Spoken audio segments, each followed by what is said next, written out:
Hi, here's my next video, and it's on goals. For a little background, the superintendent, assistant superintendent, and state of Pennsylvania are required to publish their goals for the school year. A few weeks ago, our new superintendent she did a presentation, she went over her goals. They were different than we've seen in the past few years. In the past few years, we've seen more ideals than goals. Hers were definitely, there were some in there that were more trackable, a little more interesting. So at the end of the meeting, I had a comment question. Here, let me play it for you. The question is, knowing that you had a new format and, obviously coming in with fresh eyes, is there any plan? I know assistant supers, well, one we don't have, and one is moving towards the end of a contract, and this is in no way anything negative towards Dr. Davis, does a great job. But I don't believe any updates to those goals have been done since 2018. I don't think anything's been published. Is there any plan to look at those and to do something similar to yours? Yeah, their goals will align with my goals. So we'll be working collaboratively together on different pieces of them. Is there a schedule for getting those done? So you're going to hear me falter a little bit here. More interestingly, listen to Dr. Freeze and Jake Weiland's responses.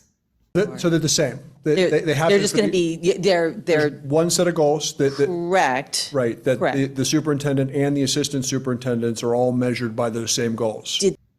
So they're saying that they have to be identical. The super and the assistant super, they have to be identical. I faltered because I wanted to make sure I was correct, which I checked with a few other people, and they don't have to be identical. They have to be complementary, of course. But the point, and I think the question that I had at the time was, the superintendent has a lot of goals that even she said, some will take years to see the solution happen.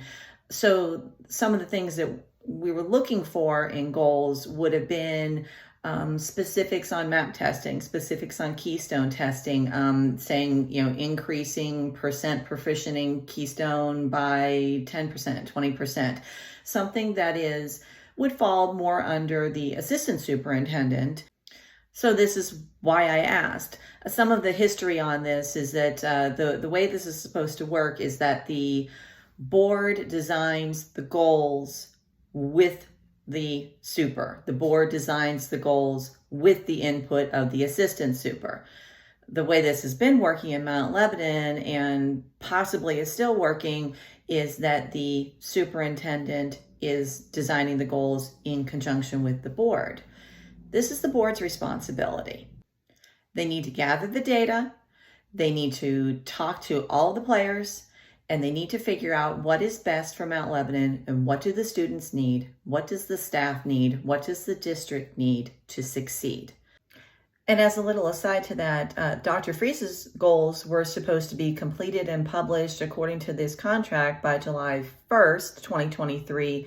And I was even told at the meeting that they would be included on the website, I assumed right away, but apparently that didn't happen. Are you going to change anything on the website to reflect some of that also? Yes. Okay. I'd appreciate This evening's presentation was our first launch into updating the information on the website. It'll probably be updated by the end of the week. There's still no Exhibit B up on the website, so we'll wait. And why is any of this important? You can't measure how the district's doing without having the goals. And others can't measure how the district's doing. U.S. News just came out with their rankings. Mount Lebanon's doing great. We're third. Peters Township is first. Trajectory matters. Leadership matters. The people you vote for school board matter. Please reach out to me, electhillarylore@gmail.com. I'd love to talk to you. Thanks.